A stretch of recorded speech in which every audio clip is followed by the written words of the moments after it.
to turn your cameras on, that would be lovely on my end. So again, no judgment about hair or wardrobe. But because we've got a smaller group, if you want to pop your camera on, don't hesitate to do so. Don't be shy.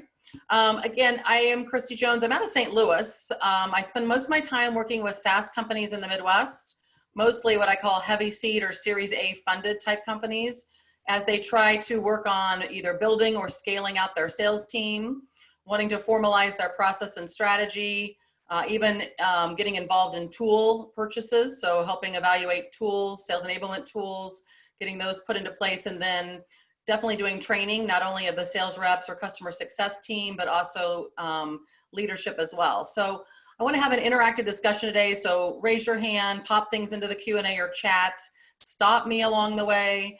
I personally have been a sales leader in SaaS companies for about 16 years before starting my own company about 4 years ago. And this filling of the funnel has been an age-old issue. And so we're going to talk a little bit today about how do we get on top of this issue and how do we hold reps accountable and you know, even like, again, kind of getting into the weeds, I'm going to ask you to grab a calculator, pencil, and paper here and do some sales math with me as well. So let's jump in. All right, so I always like to start with the why. So why isn't your team hitting their sales revenue targets? Here are some of the most common reasons why you might be struggling to hit your revenue targets. And again, not even COVID related, right? So companies, particularly those that are funded. Oh, I just lost my camera. Hold on here. I touched something and that did not go well. I apologize. Hold on, let me get my camera back on here. Start video.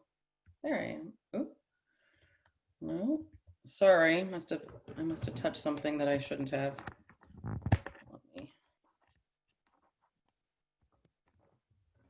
It looks like it's on, but it's just tilted. I know, it's like I'm like you can't see all of me. There we go. Okay, here we go. There we go. Okay.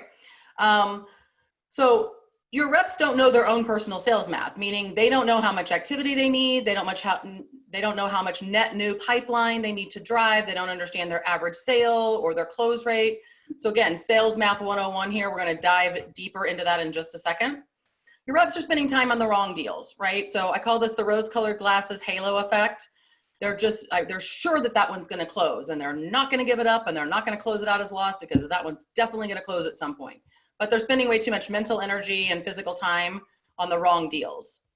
They're doing ineffective discovery calls. So I don't even allow things with my clients. I don't allow people to put things into the pipeline until after the discovery call. I call that go, no go. I know this is kind of a controversial topic.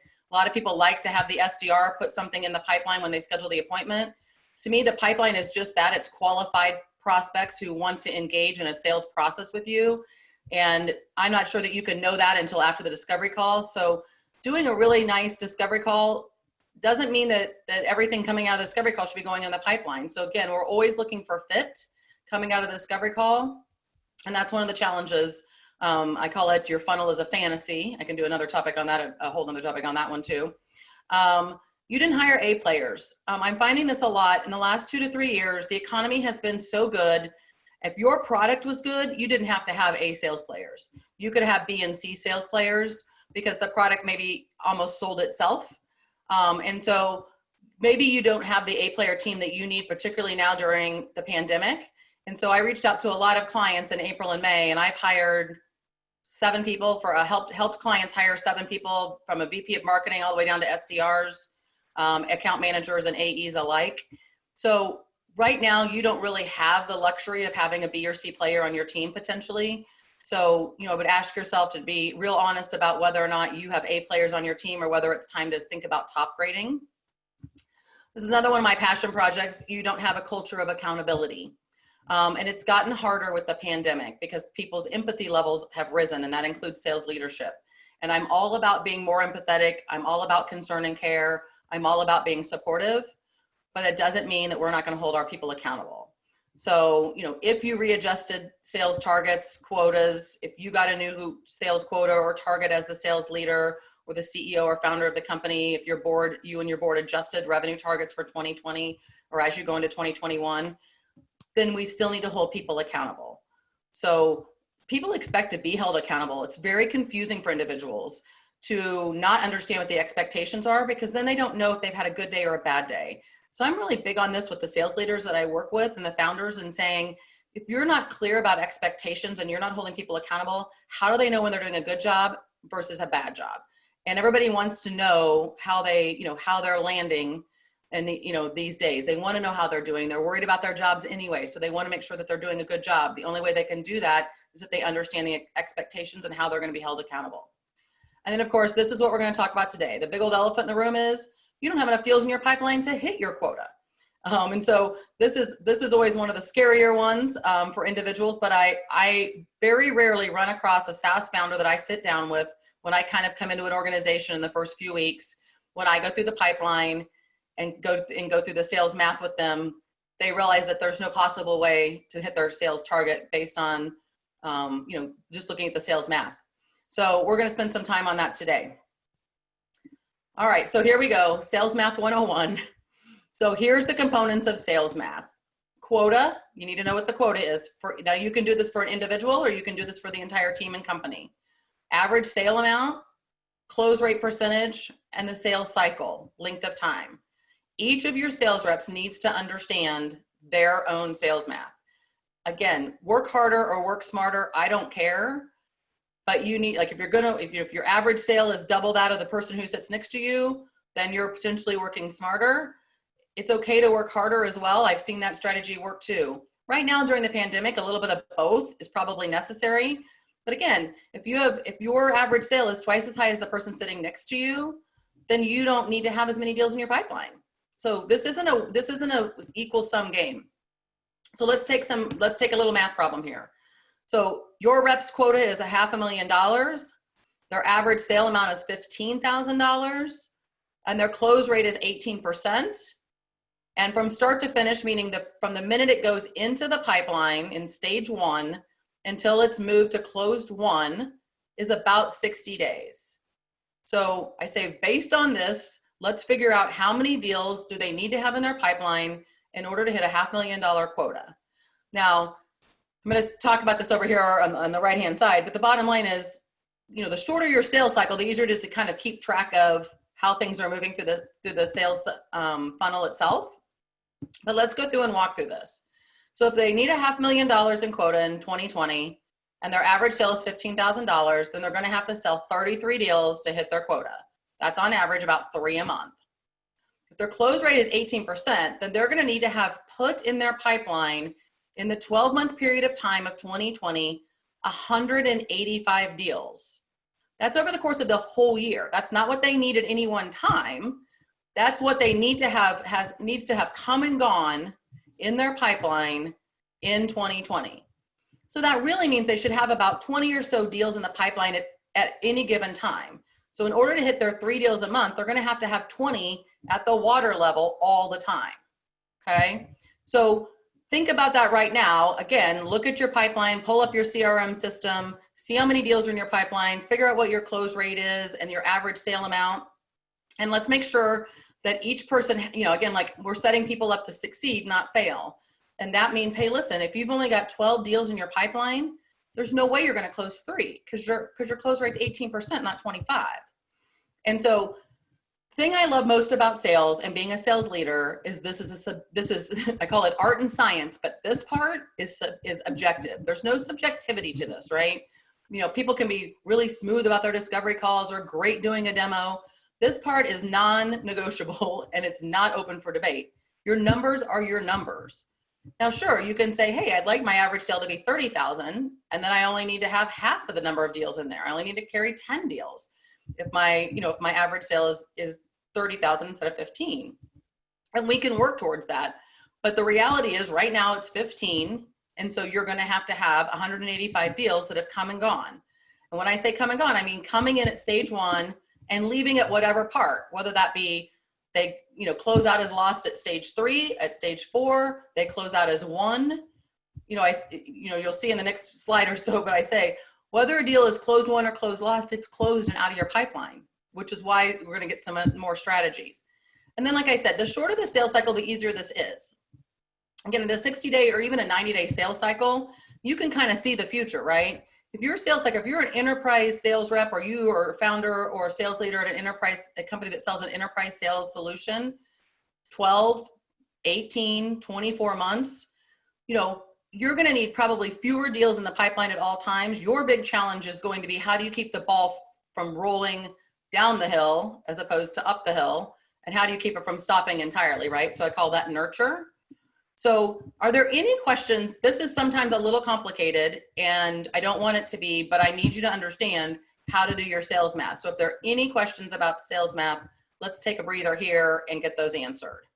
Michael, anything coming through? Nothing yet in the chat window. Okay. All right. As you're doing this, as you're playing with the sales math, don't hesitate to either, reach out to me privately if you don't want the entire group to know, or, if you got some questions, let's put those into the chat. Okay. So how are we going to fill the funnel, right? So this is the big question. So now you need 185 deals in the funnel, but how the heck are you going to get 185 deals? So you have several options, and I like the combo pack, but inbound leads. So if you have just a marketing powerhouse and your ideal customer profile is just knocking at the door and raising their hand, those are inbound leads. A lot of those are coming from marketing in some way, shape, or form. Again, a lot of my clients were going to trade shows, and a lot of deals were coming from conferences and trade shows that is no longer the case.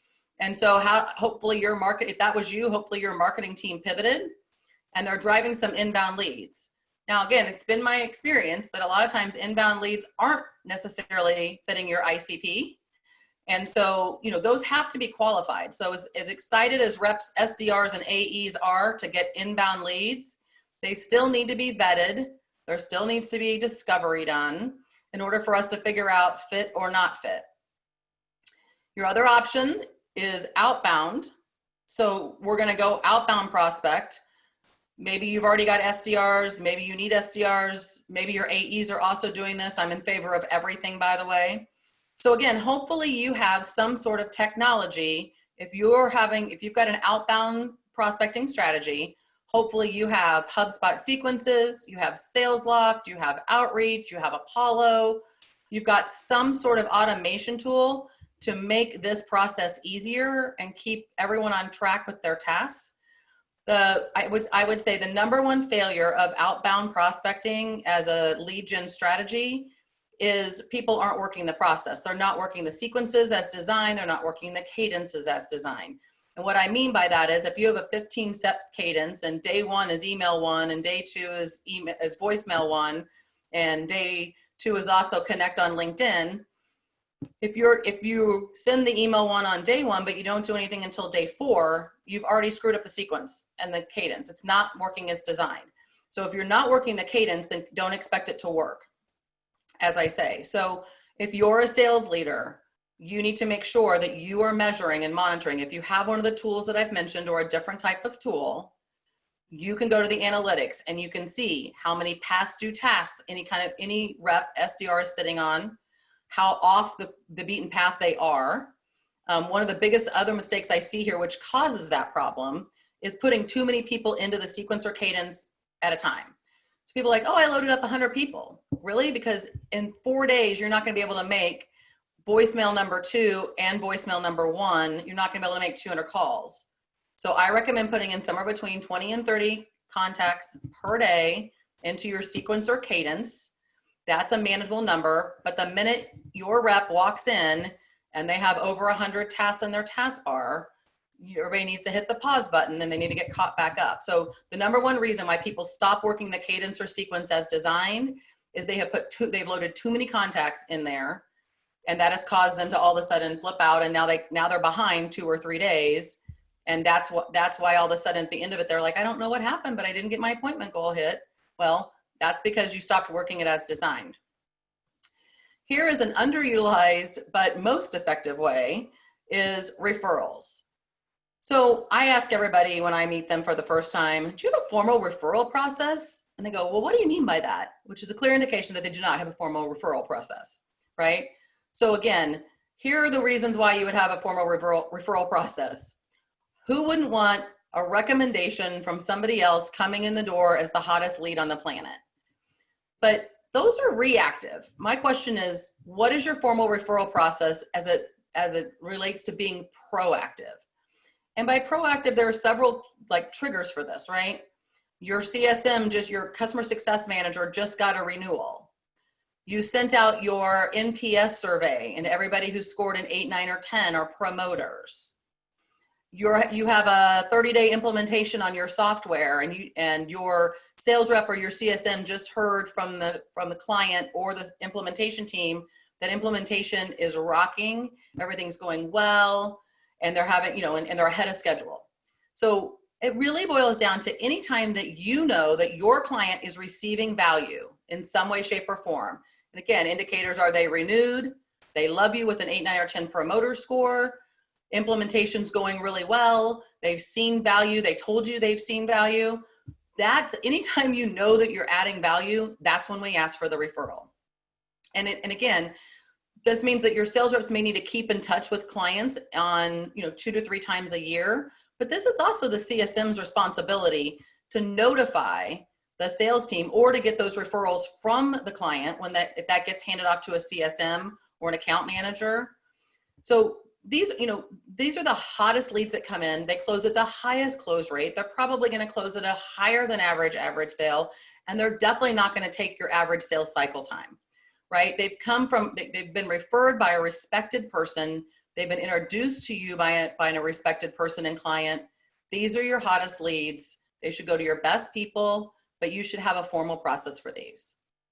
Last but not least, partnerships. So a lot of you have partnerships. Maybe you have a referral partnership. Maybe you have a reseller partnership. Again, one of the mistakes that I see, I have worked partnerships my entire life at the companies that I have been a sales leader at. And the biggest challenge that I see with them is, again, we're not treating them like customers. We're not doing quarterly business reviews with them. We're not helping by training new employees that they get, new sales reps that they get. We're not holding them accountable to sales targets that they promised us they were going to hit. We're not giving them new marketing material when it comes out. We're not really treating them like a client. Ideally, you'd have someone dedicated to them. You'd have someone in charge of channel or partnerships, even if it's a quarter time, right? Even if it's your sales leader, or even if it's maybe a rep that has a good relationship. I worked for a SaaS organization for several years, where if you happen to stumble across a partnership, you turn that partnership over to a channel manager, but every single deal that came in from that partnership in perpetuity and evergreen, you got a piece of that pie.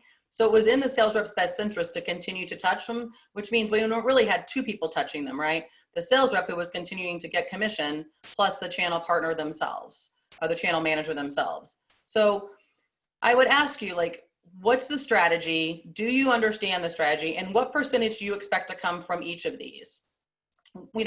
I say marketing influence leads, but marketing more and more is being held accountable for pipeline, right? So what percentage of pipeline is coming as a direct result of marketing efforts, right? Not just pure outbound or referrals or partnerships. So are we also holding the marketing team accountable just like we would the sales team? As you know, many of you have BDRs or SDRs that are under the marketing umbrella. That's a trend that started 4 or 5 years ago in SaaS, where we believe that SDRs, BDRs are really part of the lead gen team. And so we put them under marketing. We put them under the marketing umbrella. As we started to talk about intent marketing and Bombora and Terminus and those type of organizations, it made sense to move the SDR, BDR team underneath that umbrella. Michael, we still good? Awesome. Okay. So again, big passion, creating an accountability culture. So accountability around pipeline building, right? So it's not enough just to say we're going to close deals or we're going to make X number of calls. We have to be adding new deals to the pipeline on a regular and consistent basis. So do your reps understand what you expect out of them as far as prospecting activity is concerned? How much prospecting activity? What kind of prospecting activity? Are they required to make calls? Are they required to do emails? Are they required to touch people on LinkedIn? Are they required to do vidyard videos? I saw some interesting stats. So I'm implementing SalesLoft for a client in Indiana right now. And so I was taking a video last night, and it was talking about how email only cadences are not a good idea, how phone only cadences are not a good idea. It really is the combination of the multiple communication methods. So omni-channel communication, if you will, phone, email, text, if you're comfortable. And if you have a relationship, I'm not about cold texting. I'm definitely about texting customers, particularly now during COVID. I'm also about texting if your sales reps have established a relationship with a prospect. So throw SMS in there. LinkedIn touches. How are we communicating with people on LinkedIn? Are we just trying to connect with them and say, hey, I've got something that you should be interested, or are we adding value? You've probably been supplied with plenty of webinars recently through the pandemic. We still need to be adding value. If you're not adding value, you're just making the sale harder for yourself. And then again, video is the new rage. So whether that means you've got some sort of a video of like a short video demo of your product, some sort of an animated video, or whether your reps are using Vidyard and the like in order to personalize. So I always say there's really two ways to personalize if you're using a cadence or a sequence. One is that LinkedIn touch. That can be very personal, as well as the video is a good personal touch too. You can always edit the email templates, and they should be doing so if it's appropriate, and they can find some personal information or information that may be more relevant to them. But do they understand, not only, again, I always say for account executives, I'm really talking about bullet point number 2. I give my account executives a goal every month of how much net new pipeline to add. And this is based on how much I think they're going to close lost every month. That's assuming they've gotten to the water level, right? So let's assume we've gotten to the water level of 20. And so normally they close lost 3 and they close 1 3. Well, that's 6. They have to replace 6 every single month. So the net new pipeline by month is 6. That's the goal, right? With SDRs, I'm a little more granular. So like I said, I monitor the SDRs by saying you need to add 20 new contacts to your sequence or cadence every day. And if they're doing that and they're not getting behind on their tasks, then that's how I'm managing that activity. I'm not necessarily saying to them, you have to have this many calls and this many emails. The cadence and sequences take care of that for me. But I am saying, I need you to add 20 deals to your pipeline every day, or to your sequence every day. And I don't want any past due tasks. Again, here's my strategy. I like a third, a third, a third. Again, particularly if you're a newer company, if you're recently funded, if you're just building out your sales team, you're still in beta, right? I mean, we're still testing messaging, we're still testing strategy, we're still testing process. So I don't want to throw anything into, I don't want to throw any one thing into the bucket in its entirety. So I want marketing to be responsible for a third of net new pipeline. I want SDRs to be responsible for a third of net new pipeline. If SDRs report to marketing, now marketing is responsible for 2/3 of net new pipeline, right? And then I expect AEs and partners to supply the other third. I am a big proponent that AEs should be sourcing their own pipeline to some extent. Here's the reason why. AEs who source their own pipeline, those deals close at a higher close rate, at a higher average sale, and they close faster because you've had the expert on from the very first phone call, as opposed to the handoff from either a marketing partner or SDR. So those deals always go better. Plus your AE has a better sniffer. So they know right away whether or not this is a qualified prospect or not a qualified prospect, good fit or not good fit. So the other thing I mentioned already is that I could do a whole webinar on your funnel as a fantasy. What I'm seeing right now, and I have a blog post out there, if you go to my website, which is salesaccelerationgroup.com, and go to the blogs, I have a couple of blog posts out there. One is about fantasy funnels. The other one is about stalled is not a stage. Right now, because of the pandemic, sales cycles have slowed down. I get it. I understand it. But there's a difference between my pipeline, my deal has slowed down, and I have had no two-way communication with anyone at that company in more than 60 days. Okay? That's a closed lost deal. Stalled is not a stage. We do not keep things in the pipeline because they have stalled out for 90 days. And that includes things like, hey, we're in a budget freeze until 2021. Closed lost. Again, God love you. You have a CRM system, so you need to utilize the CRM system. So close it out as lost. Set yourself a task for November. Never reopen a closed lost pipeline deal. Start a new pipeline deal so you can track the metrics.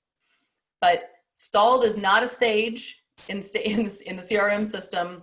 So you need to have a hard and fast rule. Again, if you go to the Stalled is not a stage blog post on my website, I list about 8 things that you should be asking your reps to help determine whether it's close lost or really it's still in motion, but the motion is slower.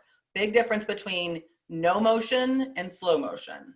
Okay. So make sure that you're asking the hard questions, because again, you all have board members that you're reporting to. You all do board meetings every month. The last thing you need is half your funnel to be filled with stuff that's never going to close or is not going to close in the next 12 months. All right, here we go. Here's your funnel. Oh, here's your funnel fantasy list. Again, these I pulled out of that blog post. So the blog post has more information, but here's my nitty gritty checklist. The contact has been ghosting your rep for weeks, not returning your calls, not responding to emails, nothing.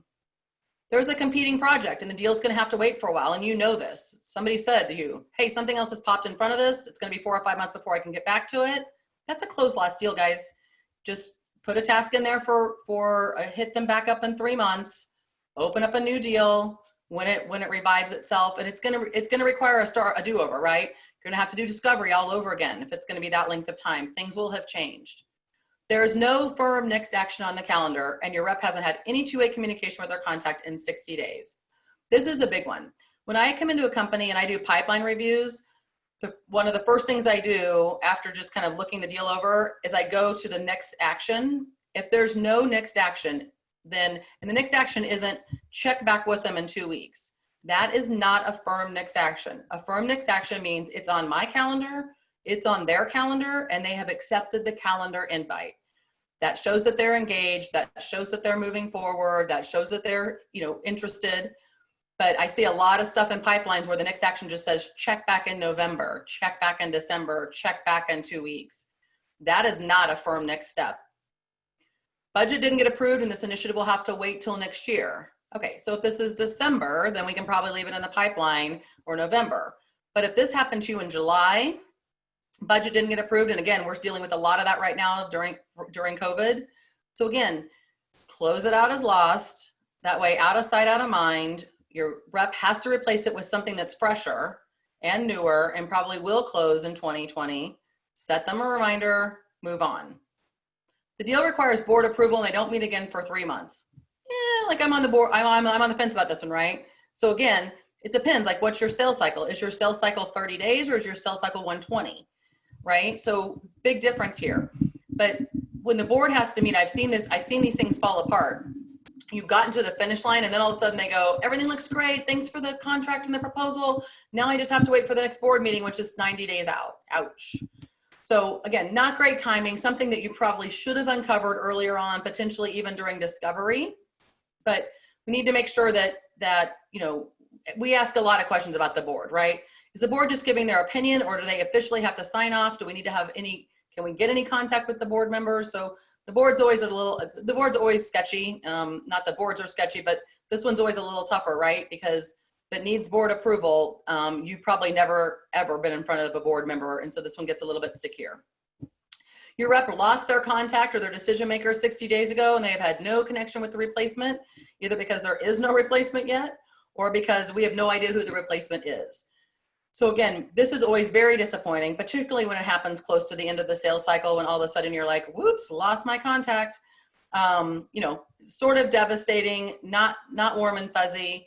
And it really is sort of like a do-over. So once you get the new person on the phone, you need to really, you and your rep really need to decide, are we going to close this out as lost and start over again with the new person? Or is the new person already somebody who'd been aware and is just being promoted up from within and already kind of knew who we were and what we were doing? So here's your funnel fantasy checklist. And again, I say we're just about getting ready to go into fourth quarter. So no time like the present to clean out your funnel. All right, Michael, let's take questions. I'm ready. What was scary? What didn't you want to hear? What did you hear that you wanted to hear? Well, awesome. Thank you so much. And first of all, let me pick my jaw up off the floor because this is exactly the reason why I wanted a sales week, because this was so much more in-depth detail that I think our community needs. So thank you so much, Kristie.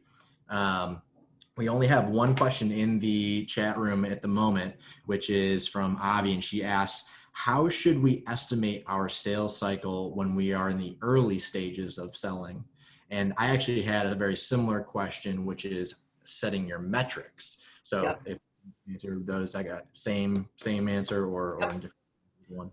Really good question. And again, it's sort of a little bit of what Michael said. If you really, like, if you haven't sold 20 deals yet, you probably don't know what your sales cycle is. Or even if you sold 20, it may have been all over the board. I'm still sort of looking for an average. And one of the things that I provide for my clients is what I call a sales stage checklist. And so, at each stage, not only do I say, like, these are the things that qualify it for stage 1, for stage 2, for stage 3. So there's literally a checklist. So in order to move from stage 2 to stage 3, if I have 7 items on the checklist, you have to have 5 of them, right? You have to have answers to 5 of those questions. But I also put an estimated time, like, how long should something stay? When we've had our discovery call, now we've scheduled, let's say you guys are software or SaaS companies. Next, you might want to do a demo. But after the demo, then what happens, right? So demo, like I always say, really verify fit is probably the next stage after the demo. So how long after the demo before we can get qualification or confirmation that we have a qualified fit and we're moving forward? A lot of times this also involves others in the organization. So how long should that take? So maybe it would be easier if you're in early stages to say, how long should something sit in stage 1? How long should it sit in stage 2, stage 3, stage 4, and then go before it goes to closed 1 or closed loss? And again, at any point in time, understand it can drop out of the pipeline. And realistically, I've got a client that I'm working with up in Madison, and one of the challenges they have is people were getting all the way through proposal and then falling out. And I said, well, something's wrong with that, because we should never get to proposal, which, by the way, takes about 45 minutes to put together for every single person or company. And then it's falling out after that. My gut tells me we should have never sent a proposal. They weren't interested in buying. So why would we have wasted our time putting a proposal together? So why don't you break it down into each stage? How long do you think people need to stay in each stage? And here's the deal. You control that, not the prospect. The minute you advocate that to the prospect, you're sunk. So we control our own sales cycle. We need to create the sense of urgency. We need to say to them, instead of saying to them after the demo, so like, how long will it take for everybody to get together and discuss things and decide whether or not this is a good fit for you? That's not what we want to do. We want to be in control of the sales cycle. So we say, hey, it's Tuesday, love to get back together on Friday with either this whole group or my point of contact to start to get initial feedback. Because what I want to do next is a technical review, and I want to get that technical review done next week. So I need to know if there's a reason to schedule that with my technical team, right? So, I think one of the things I see all the time is, it's 2 problems that come out of that, back to Michael's, specificity of tips here. You're getting off the phone without setting the next firm call. Never, ever, ever let your reps get off the phone. So at the end of the demo, what's the next step? Know what that is and say, here's the next step from our perspective. Do you agree? Do you have another step that you're thinking about? And then let's pull up our calendars and get that on the calendar now. I mean, I constantly see people get off and they're like, hey, well, I got to talk about the group, so give me a call in a couple weeks. No, I'm like, you know what? I'd be happy to do that, but I've got my calendar up right now. I know you probably do too. Can we go ahead and just put it on the calendar? We can always move it. Right? So you can control how quickly people move through the sales cycle by making sure that you never get off the phone or an appointment or in an in-person meeting and without having the next one set up and ready to go with goals, right? I call it homework. So what needs to happen? You might need to check with your technical team. They need to get together as a group of 4. They may also need to get to the CFO to look at finances. Like, does everybody know what their homework is? Because there's no point in having what I call the check-in call or I don't know, because I can't see faces. I don't know how old everybody is in the group, but I used to call it the Howdy Doody call, but I can't do that anymore because people don't know. People didn't watch Howdy Doody on Saturday morning. So now I call it the check-in call. So just checking in, please, that doesn't add value. Please don't do that. Please have a reason to call. And the reason to call is the homework that you've given them and the homework that you've assigned yourself. So long-winded answer to it is harder. It is harder at early stages, but I think if you break it down into smaller pieces, add them together, that's what you're probably looking for.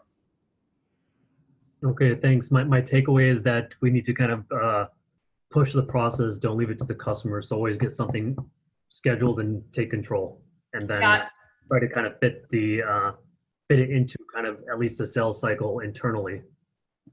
Yeah, I say this is your game and you get to play it your way, Okay. right? So, and people need to understand that they can do that professionally. They can be professionally persistent, but it's also, if you're not doing that, it becomes harder and harder to figure out which part of your funnel is a fantasy, right? Because if you're not holding your prospects accountable, then how will you really know if they're ghosting you or not? Makes sense. Great question. Thank you. Michael, what else do we have? Well, I think mine, I want to tag team onto that question a little bit more, but so to build off his, how many touches do you recommend? I've heard people say 8 or more, or between 6 and 8. What is your recommendation on that? And with the omni-channel talk, what's the breakdown? Yeah, honestly, I don't, again, like I defer to the experts here, and the experts being Outreach, .io and SalesLoft. SalesLoft, those SDRs are doing 20 to 22. Now they're doing a lot of what I call ghost calls, meaning they call, but they don't leave a voicemail, and they may even try twice a day, right? They may try morning and afternoon. I think for me, the right number is 12 to 15. This is what I build with my clients. And so a 12 to 15 cadence. So again, 4 or 5 voicemails, some of which are ghost calls where we don't leave a voicemail, 4 or 5 emails, a LinkedIn touch, a Vidyard video or some sort of a video. Now, I say to people, like, if they respond to you on LinkedIn, you need to pause the cadence or sequence. It's not, the whole goal is to get some sort of a two-way communication started. If you get that started over LinkedIn, great. Run with that ball and see if you can, again, add some value and try to get an appointment that way. So this is what I tell people, like, I call it the maybe stack, right? So like all of these, I call them suspects, not prospects. So all of the leads that you put in to a sequence or a cadence are suspects. We don't know that, no matter how good your list from Zoom Info is or whatever, we really don't know. And so we want to, again, there's a few outcomes here. One is you get a hold of them and they go, yes, I'd like to have a discovery call with you. I'd like to have an appointment. I'd like to learn more. So we put them in the yes pile and they're no longer in the maybe pile. There's 2 ways to get into the no pile. One way is they tell you no. The bad way is they don't say anything, right? You go through 15 steps in your cadence and they never respond to you. Then you make the decision for them that that's obviously a no. But that's not the goal of outbound prospecting, right? The goal is to get a true yes or no, not a no because nobody ever responded to you. So, and again, I say to people, play with that. Like I was talking to that client in Madison this morning. They start with a ghost call. So the very first step in their sequence, and I've seen this before, I don't normally put my sequences together that way, but their very first step in the sequence is a ghost call. They call, they don't leave a voicemail if they don't get them, then they'll shoot an email, and then the next day, they'll do a LinkedIn touch and a voicemail. So, there's 4 touches in 2 days right off the bat. Again, I'm getting certified in SalesLoft as a certified SalesLoft partner. So I was taking some videos last night while watching the men's final of the US Open. And they said that it's all front loaded, right? So like if you're going to do 15 touches, you need to do 10 of those in the first 5 days and then start to taper them off. Because that's when you're going to get your most traction. Here's your next free tip of the day. The email that gets the highest response rate is normally my 4th email.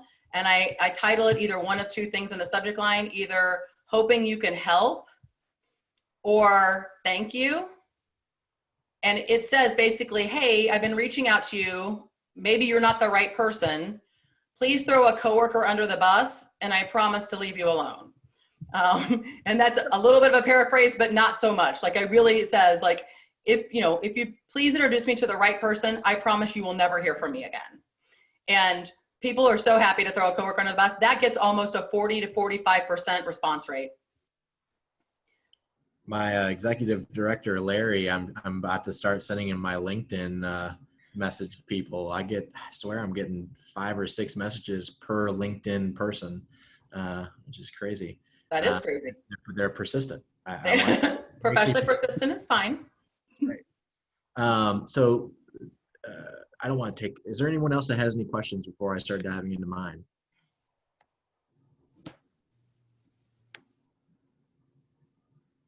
All right, I'm gonna take it back to some of the beginning slides, but I want to add more of a startup, like an early stage startup into it. For example, you said the 1/3, 1/3, 1/3, and when say there is a sales team of, let's say, under 5 people. Or it's the founding team and 1 or 2 salespeople. How is that still a pretty equally divided percentage of responsibility and accountability? And maybe this is a separate question, but the benchmark setting, say, I know, for example, David Kerr mentioned it in his session that there are founders that don't have founder market fit. And they are looking for or finding people to have better industry fit. And so, creating the right benchmarks might be a struggle. So how do you know if it is truly correct of a benchmark? Yeah, so I run across a lot of early stage startups that don't have a marketing team, let's say, right? Somebody, like, they don't have a marketing automation platform. Maybe maybe they've got a third-party content developer, content writer, or a freelancer doing blog posts and some of that type of stuff, but they truly don't have a true formal marketing automation outbound process. So in that case, right, then you kind of wipe marketing off of that third, and then you've got somebody, but somebody else has to be responsible for that. It's very, very common in an early stage startup where either founder is still playing sales rep, or you've hired 1 or 2 sales reps, and founder is probably still playing sales rep to some extent, whether that comes in to help close deals or whatever. There's probably not maybe a true, when I use the term sales leader very loosely, that very possibly is the founder, right? In a lot of cases, that's the case. So, in that case, I say they're going to have to hunt for themselves, right? I mean, it would be the luxury of having an SDR team is just that. But I do encourage a lot of founders who have either are still playing sales rep or have early sales teams, at least to have 1 SDR. Like, it is really hard for AEs to do everything from prospect to close, because guess what's going to fall off the bandwagon? Prospecting every time. It's the redheaded stepchild. It's not fun. It wasn't intended to be fun, and it doesn't, it's a means to an end to commission. But when somebody says, send me a proposal or a contract, you're never going to look at that prospecting task list that day until that contract is out the door. Right. And so when you have at least 1 person in your organization, even if it's a part-time person, or, I've even had companies do interns, like college students who are majoring in marketing or sales, generating, like, with somebody who has just a prospecting focus, only just a prospecting focus. So Michael, you're right. Like, it would be lovely if everybody had a marketing team and an SDR team and channel partners and those. And the other thing that I see with early stage startups is they haven't fully developed their channel partners. So they may have signed some people up, but they're not really managing them. So they're not getting consistent pipeline from them. But yes, you've got to play with that formula a little bit based on your financial resources, right? So super sensitive to the fact that there's only so much money to go around, and people cost a lot of money. But you've got to think about, would it be better to invest in a marketing person that maybe, like, should you have marketing or an SDR, right? I get asked this question a lot, like, should I hire a marketing person and should I hire an SDR? And, when we talk through that, because both of them truly are kind of marketing folks. But one of the things that I find as I walk into a lot of companies is there's no content, right? So if we don't have content, part of content is adding value, right? Establishing ourselves as a thought leader and sharing that thought leadership with organizations to kind of lay the foundation of our expertise. So it's again, like, I spend a lot of time debating this. I find, just interestingly, anecdotally, most people are hiring sales versus marketing. Most people will hire an SDR before they'll hire a marketing person, which is, and then at that point, you've got to get Zoom info, or you've got to get a list broker or something like that. But I find a lot of people are doing that. It's a little bit of a struggle for me when I'm helping people put outbound prospecting processes together, because I'm somebody who likes to give in hopes of getting. So I like to give white papers, infographics, do webinars, that type of stuff. So, I say if you're going to develop, if you're going to create a white paper, that's also an infographic, that's also a webinar. So we call it atomization. So if you take an ebook that's 7 pages long, that should be a half a year's worth of content. So I say to people, like, if you hired a freelancer, a freelance content writer to write one ebook at $5,000, you could get 6 months worth of content out of that. You should get 7 white papers. That's then 7 webinars, an infographic, some blog posts out of that. So, I encourage people to invest in sort of the ebook concept. Even if you never send the ebook out, if they write the ebook, it's all of these different pieces kind of rolled into one. We have a session on inbound marketing later this week, and I'm sure he's going to dive into some of that as well. I'm glad I asked the question because we have 2 people now in the chat asking questions kind of similar or tied on to that last question I just had. Okay. This one is from Prabir. I apologize if I'm pronouncing your name wrong. What are your thoughts on the effectiveness of investing in inbound lead gen tools for hardcore B2B tech companies? I'd love a little elaboration on what a hardcore tech tool is. So does that mean you've hired a third-party company to smile and dial for you? I'd love a little clarification on the hardcore part. Prabir, can you unmute yourself and ask? Hey, Kristie, this is Prabir. Hi, we hear you. Go ahead. Can you hear me? Yes, go ahead. Okay, no, what I meant is hardcore B2B tech companies. Basically, think of Cisco Systems, that would be an example of a hardcore B2B tech company, okay? And So think when of Cisco as a startup. So are you talking about using something like Cisco? Like, tell me about how would you use something like that? Is that what your question is? Like, how would you use something like that to gain prospecting? My question is, what's the effectiveness of using or investing in inbound marketing tools to generate business leads for hardcore B2B tech companies like Cisco as a startup?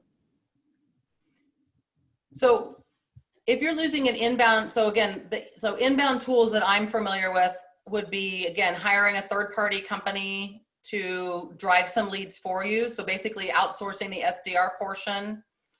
As well as same thing with marketing. So maybe you're hiring an agency or a marketing firm to run your marketing department for you. So basically it's sort of like, for me, that sounds like outsourcing your inbound strategy.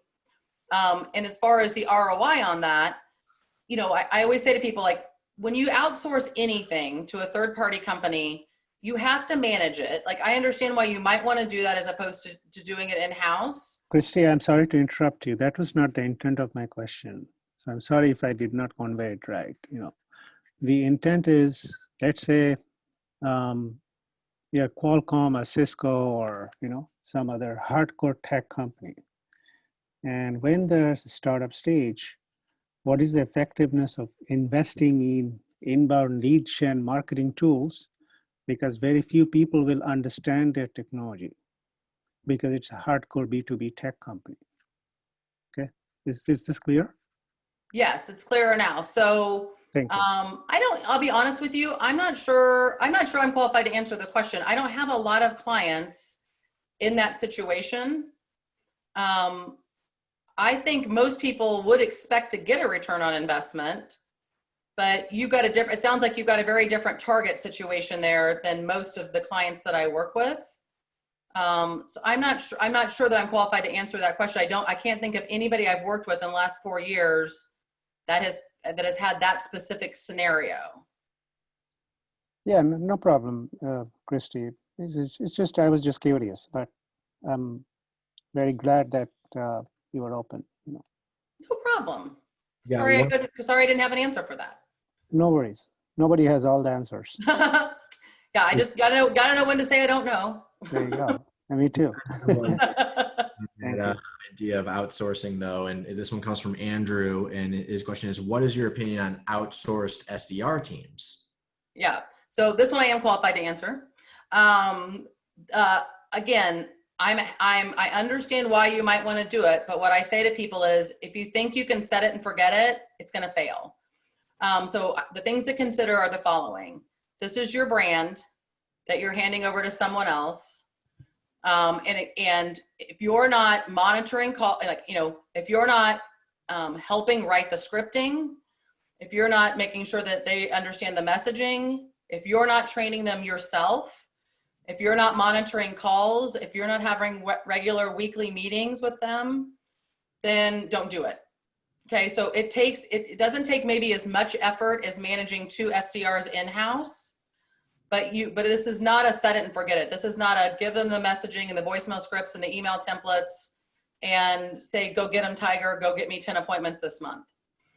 Because you need to know what they're saying. You need to know how they're answering objections. So, I mean, they need proper training, just sort of like you would train your own in-house. I use third-party outsourcers for some very specific things. I don't use them very often for just general outbound prospecting. I used to use them for big things, like we came back from a trade show with 700 leads.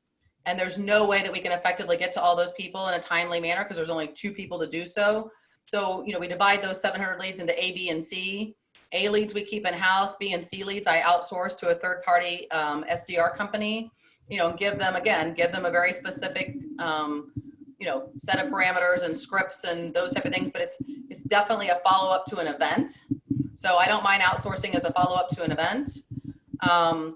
I also don't mind outsourcing if we're testing messaging, right? So if everything's sort of not broken, but maybe you're launching a new product or you want to test new messaging, I wouldn't mind outsourcing something for that, is to not distract your internal team who, again, like I always say, like we got to keep the train on the track, while we're changing the track. So I would say be very selective about how you try them out and do not, and again, I literally just looked at an outsourced SDR contract last week with a client up in Indianapolis, and nowhere in the entire contract was there any accountability for the company whatsoever. Nowhere did they say we're going to get you this many appointments. Nowhere did they say this is the amount of activity that we're going to do. There was zero accountability on their part. They were just like, here's how much it costs for one SDR per month. And I was like, whoa. Like, where's the accountability here? So, those are some of the easy early questions to ask a third-party SDR company. Yes, you're going to have a dedicated SDR. Yes, they have, they'll have Q&A or quality assurance, QA, they'll have, in their own office, they'll be monitoring calls, but how many appointments are they guaranteed? And again, remember, this isn't a throw it at the wall and see if it sticks. This is a quantity and quality game. When I compensate SDRs in-house, I pay them about 40%, 30 to 40% of their variable compensation comes from setting the appointment where someone shows. The other 60 or 70% is quality. That deal goes into the pipeline. So think about your outsourcer in the same way. It's not just about the number of appointments you get.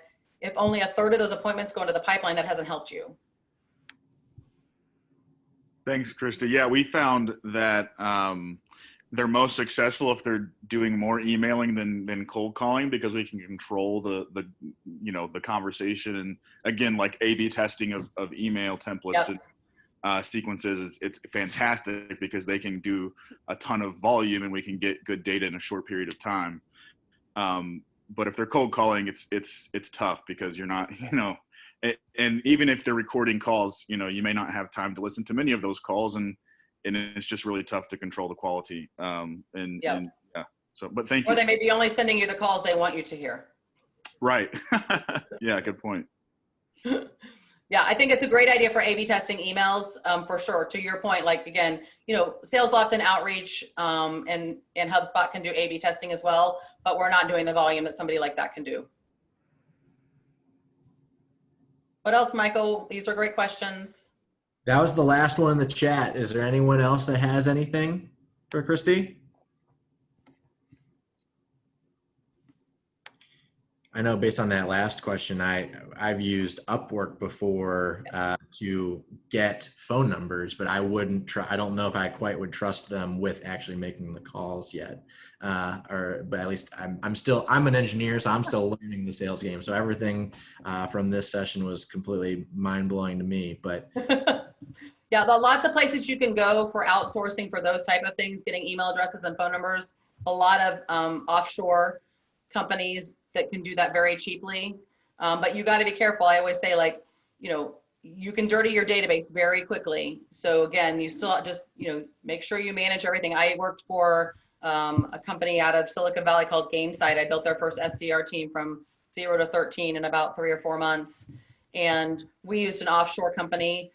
And for each company, they were bringing back like 27 names, email addresses, and titles. And I'm like, there's no way that there are 27 personas, that we should be calling. So, initially we were just dumping those into the database, or giving them access to the database, and they were being dumped in. Once I realized what was really going on, I cut them off and said, you need to send me the spreadsheet. And we had to do a mid-course correction, because no way. I mean, all of a sudden you're going into Salesforce, you're going to a contact or a company's record and look at the contacts, and there are 27 people in there. And I'm like, oh my gosh, what happened? So you can lose control very quickly. Yeah, I bet.